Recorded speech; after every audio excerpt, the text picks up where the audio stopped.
Okay, welcome to the final frontier. This is it, probability, and then we're gonna call it for geometry.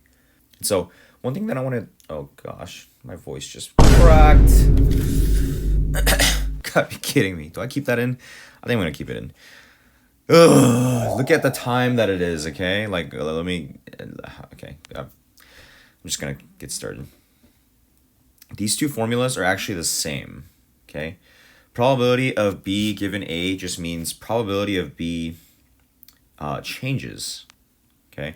Like, you might be wondering why we have two different formulas, why the other one has this little strange line next to it, the one that's being highlighted right now, but they really mean the same thing. You might as well just think of it like probability of B. Now, basically, that just means, again, I'm just going to call it the same thing. The probability of B given A really just means that the probability changes, right? I just call it the same thing. So here, independent versus dependent events. Left side, you have an independent event where you do put the marble back in, and so that's just probability of A times probability of B. But when you keep the first marble, so you don't put it back in, it's just going to be the probability of the original one times the probability of B given A, which, if you notice, is a little bit shrunken down from before. It's not 2 out of 10 anymore. It's now 1 out of 9 because you have one less total marble and you have one less of the given marble that you want to get rid of, or rather choose. This is terrible. Oh my gosh, I'm so tired. If you can see in the upper left hand corner, it's 5:37 a.m. I'm doing this for you guys. You guys better appreciate this. Okay. Determine if the scenario involves mutually exclusive events. Let's get started here. Mutually exclusive means that it cannot happen at the same time.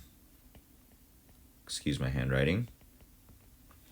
So think of things that can't happen at the same time, right? If you read this first question, a spinner has an equal chance of landing on each of its four numbered regions, has four numbered regions. So 4 numbered regions, not that you have to know exactly how it looks, but this is kind of the general gist. Now, after Mr. Young spins it, it lands in region 3 or 4. So either 3 or 4. Now, this is an or question, which immediately tells you it's either mutually exclusive or it's not. Now, can you land in both 3 and 4 at the same time? Is that something that can happen simultaneously? No, it cannot happen at the same time, right? Can't be both 3 and 4 simultaneously, meaning at the same time. So that is not that is mutually exclusive. It excludes the possibility, right? Excludes the possibility of it being mutual. So I won't write a verbal explanation every time, but look at the solution key that I posted. If we look at the next one, a box contains 6 playing cards numbered 1 to 6. So 6 red playing cards numbered 1 to 6. Sometimes it helps to visualize it.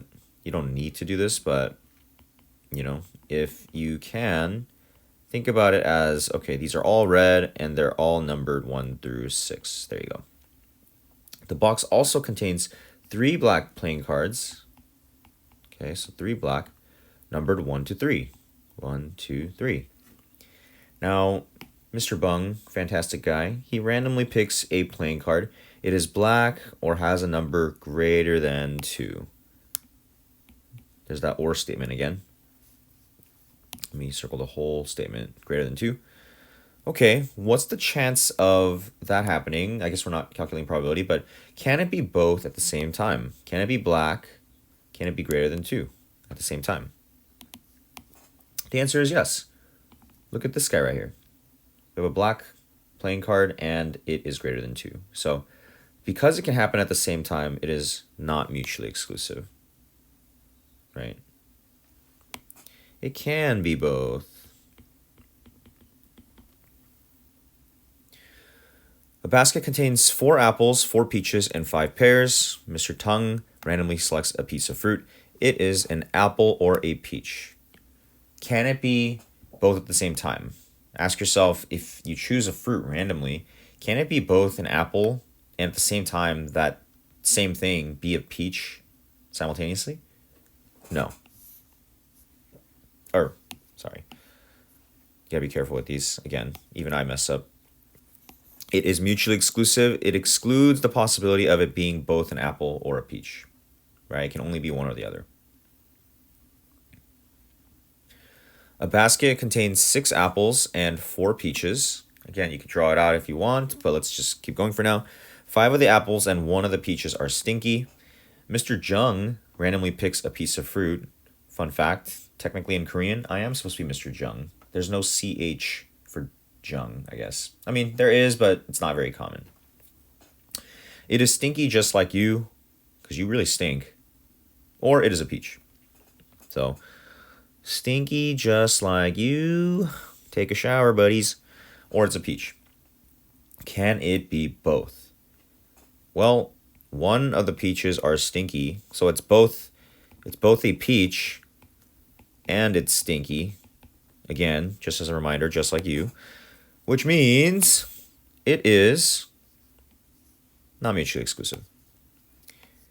Because it can happen at the same time, right? As long as it can happen at the same time, then it is not mutually exclusive. The possibility is not excluded. Let's move on to independent or dependent. This is 12.2. A basket contains 6 apples and 7 peaches. Mr. Nung randomly selects 1 piece of fruit and eats it. Okay, eats it. That's a key phrase. Think about it. That means it's 1 less next time. The first piece of fruit is an apple. Then Mr. Nung randomly selects another piece of fruit. The first piece of fruit is an apple, and the second is a peach. And this is an and statement, which means it's either independent or dependent.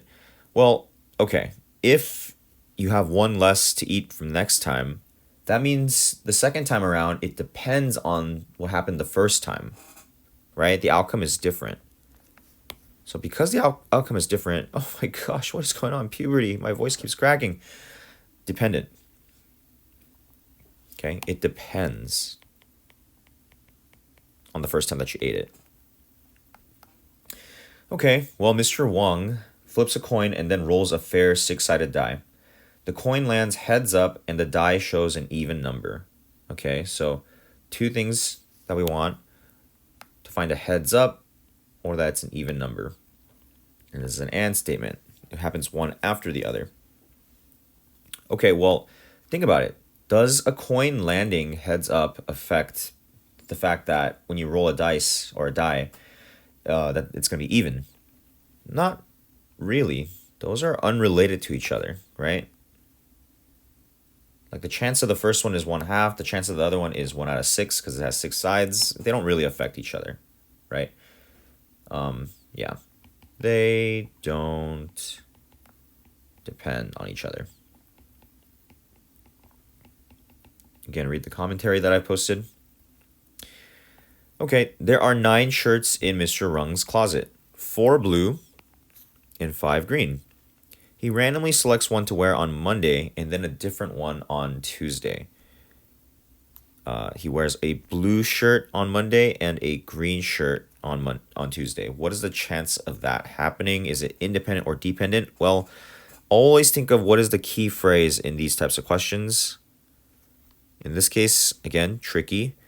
But a different one means that he for sure leaves out the first shirt that he's worn. Leaves out the first shirt that he wore. And so the outcome depends, the second outcome depends on the first outcome, meaning it is dependent. And again, the reason it's important to identify these is because you want to know when the second probability changes, right? Is that fraction going to change on the top and the bottom? Number 8, a bag contains 7 red marbles and 7 blue marbles. Mr. Vung randomly picks a marble and then picks a second marble. but only after returning the marbles to the bag. Both marbles are red, which again is another way to say and, right? You're basically saying what is the probability that it's red and red? Well, okay. The key phrase here is only after returning the marble, right? We returned it. So basically, it's back to the original. It's back to the original number. Meaning it does not depend on the previous outcome. The outcome doesn't change, right? Marbles are back to the same amount. If it said that you did not return it, then the outcome would be changed. The second outcome would depend on the first outcome. So that would be dependent, but not in this case. So let's actually solve for probabilities. This is where it gets a little tricky. I'm going to toss questions at you where they're all going to be mixed together. Like it's either going to be mutually exclusive or independent or dependent. Up till now, it's been easy for you in the sense that you can just, it just tells you that it's one or the other. But now you got to think about it. So number 9, a jar contains 7 infinity stones numbered from 1 to 7. Mr. Zung randomly chooses. It is numbered 3 or 6. So, just think about it. Imagine each of these are infinity stones. What's the chance that you choose just one of them? Well, this is an OR problem, right? And this is mutually exclusive because it can't be 3 and 6 at the same time. It has to be either or. So according to the probability rule, right, the chance that you get 3 or 6, keyword or, well, that is an addition problem. They're mutually exclusive. What's the probability that you get a 3 or, right, this means or 6. So probability of 3, well, the probability of 3, think about it, there's only one of them out of 7 of them. So that's going to give you 1 out of 7, right? And then if you think about it, the second probability, the chance that you land on a 6 is still the same. That's still 1 out of 7. There's only one of them out of 7. So again, the chance that you land on both of them, you add the numerators and then just keep the denominator the same. The chance that you land on that one and that one is going to be 2, or that one is 2 out of 7. A bag contains 7 red marbles. Try to underline key phrases here. 7 red marbles and 5 blue marbles. And I always try to tally it up early so that I'm not stressing about it later. Mr. Dung randomly picks a marble and then returns it to the bag before picking another marble. The first marble is red, and that's a keyword. The second marble is blue. And tells you that you're looking for 2 selections, first outcome, second outcome. Well, let's see. There's a key word here. Returns it to the bag, right? That means it's independent. It's independent. It does not change. Does not change the outcome because now you're back to the same number of marbles that you started with. And so, again, this and statement right here, probability of red and blue, it's a multiplication problem. You need to multiply the probabilities. Probability of red and then blue. What's the probability that you get a red? Well, think about it. In this case, 7 red marbles. So 7 out of how many total? 12. So 12. And then how many blues? Well, let's take a look. You returned the marbles to the bag. So how many marbles are left? Well, 12 marbles are still remaining. We're back to the normal count. And then again, the top number is just the number of blues that you can select from, which they've told us is 5. Right? So from here, just multiply the top two, that's going to give you 35. Multiply these two, that's 144. So 35 over 144. And Bob is your uncle. There you go. 35 over 144. If you forgot what that means, Bob's your uncle is just everything's great. Everything's great. Just like 5:50 a.m., just doing this before school starts and then narrowly avoiding the deadline and editing the video before you walk into class and then, printing out a bunch of copies so that your students can just not work on the study guide. Yeah. Okay. Sorry. I'm just ranting a bit. Okay. Basket contains 6 apples and 5 peaches. So again, 6 and then 5. Well, that is a total of 11 total. Mr. Mung randomly selects one piece of fruit and smashes it into non-existence. Okay, that sounds slightly violent, but what does that mean? It means you have one less fruit the second time around. Then he randomly selects another piece of fruit. What's the chance that both pieces of fruits are apples, right? The first one is, an apple. This is an and statement question, right? What's the chance that it's first an apple and then it's also another apple?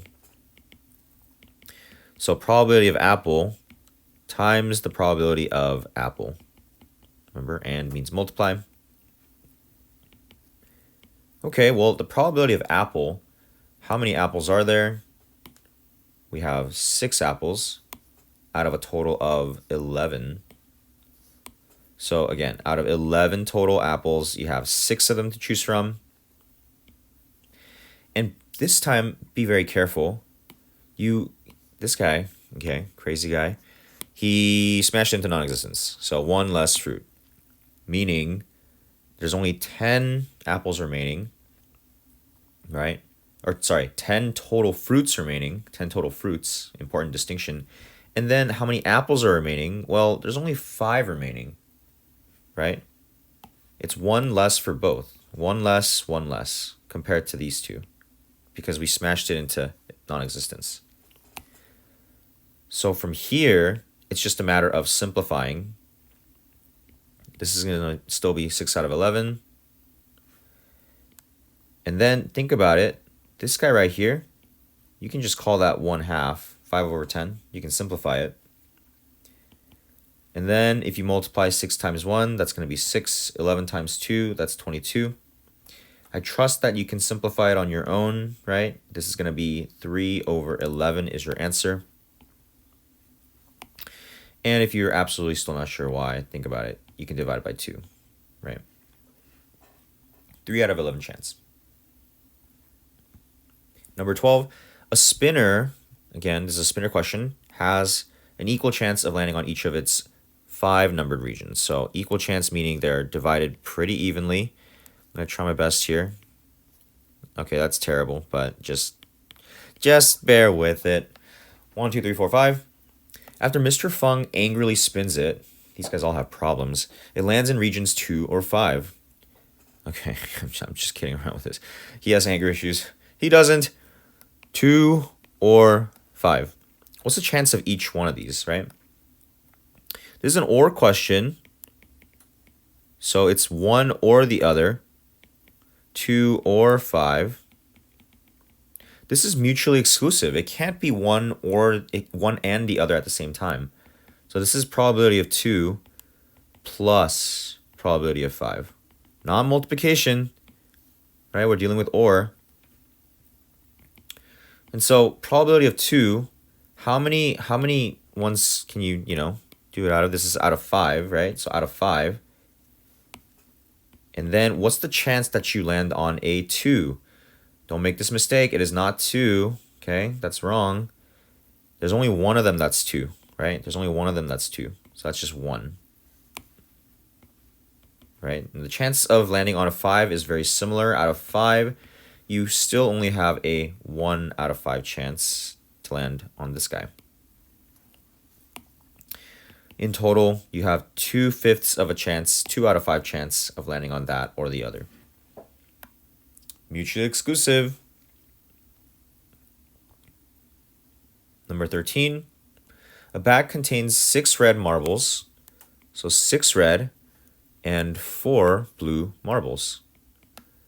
If you add those up, that gives you about 10 total. Mr. Lung randomly picks a marble and then returns it to the bag. Ooh, key phrase. Before picking another marble. Both the first and the second marbles are red. So this is another and type of question. Look, I'm sorry. I don't know why I did this. I'm tired. My voice cracked again. I'm going through puberty. This is probability of red and red. So probability of red. This is an and question. Let's multiply. Probability of red times red. Okay, well, probability of red is just how many are there total. There are 10 total marbles. How many can you choose from that are red? Well, there's 6, right? So I got that from 10 total, 6 red marbles, right? Now, think about it. We returned it to the bag, right? We returned it to the bag. So we're back to the same number of marbles that we started with. So again, this guy just stays the same. We returned it to the bag. And in fact, this guy also stays the same because we returned it to the bag. Now, again, you can do this whole thing, 36 over 100, and then you can simplify it. That actually wouldn't be too hard. I'm going to simplify each of these fractions. This is 3/5 and 3/5, which gives us a lovely 3 times 3 is 9. 5 times 5 is 25. It just helps to be able to simplify the fraction first and then multiply. Mr. Gung rolls a fair 6-sided die. The die shows a 1 or a 2. What's the chance of that?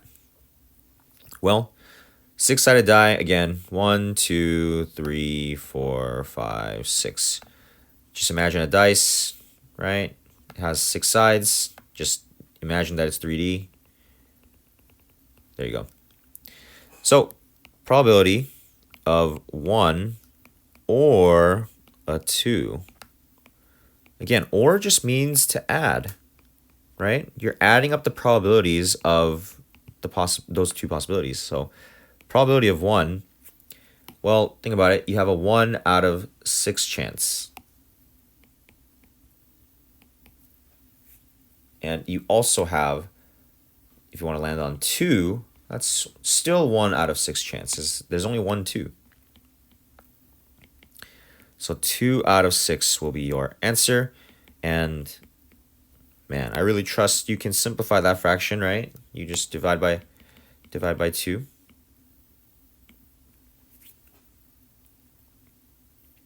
Home stretch. There are 6 nickels and 4 dimes, 6 and then 4 in your pocket. Again, that's 10 total. I always like to tally it up first. Mr. Peng randomly picks a coin out of his pocket and just absolutely hurls it into a volcano.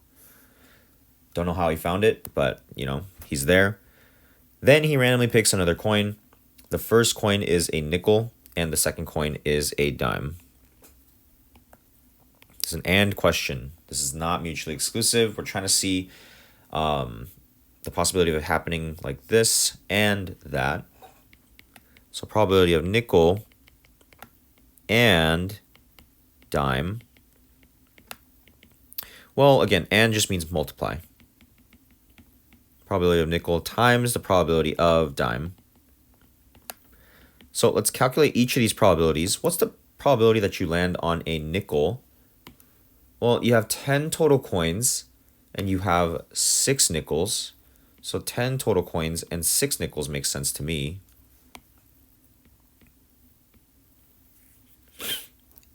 Because you have 6 nickels to choose from. And then you multiply that with, again, here's a key phrase. Throws it into a volcano, right? That just means that you have one less coin to choose from. In this case, a nickel. So this is going to give you 9 coins, right? It changes to a 9 because you have one less. You threw it into a volcano. And then what does this change into? Does this affect this top number, right? Well, think about it. You got rid of a nickel. You didn't get rid of a dime. And so the number of dimes actually isn't going to change. It's going to stay whatever we had in the first place. It's going to stay like this because we tinkered with the nickels. We didn't tinker around with the dimes. Now, if you really don't understand that, just draw it out, right? It says 6 nickels in the problem. 1, 2, 3, 4, 5, 6. And then it says 4 dimes. 1, 2, 3, 4. Let's say you eliminate a nickel, right? So boom, this guy's gone. Count up the total. You have 1, 2, 3, 4, 5, 6, 7, 8, 9. You have 9 total dimes. And then 9 total coins. And then how many dimes do you have? You have, again, 1, 2, 3, 4. So that's how you get 4. Right? I'm just going to multiply this straight away. This is going to be 24 over 90. If we simplify this, I believe you can divide it by 6. That's the biggest number. Otherwise, use your calculator. That's just going to give you 4 over 15. Boom. Okay. Here's the last one. Mr. Peepeepoopooyunguschungus flips a coin twice. The first flip lands heads up and the second flip lands tails up. Okay, well, Mr. Peepeepoopooyunguschungus, well, he flipped it twice. Does the probability of Mr. Peepeepoopooyunguschungus flipping a coin twice change from the first time and the second time? Let's see. Well, heads, again, keyword here, heads and tails. Well, not really, right? And just means multiply. This is an independent problem because the chance of it landing heads up or tails up, regardless of how Mr. Peepeepoopooyunguschungus does it, doesn't change. It's going to be 1/2 both times. Yeah, I guess we're eating. Oh, I'm really hungry. I guess we're ending this off on a pretty easy note. This is going to be 1 out of 4. And so the chance that Mr. Peepeepoopooyunguschungus flips a coin twice and it lands heads up and tails, the next is just 1 out of 4. Not too crazy. That's it. If you have any last minute questions, too bad. Woo! Seriously though, congrats. This is the end.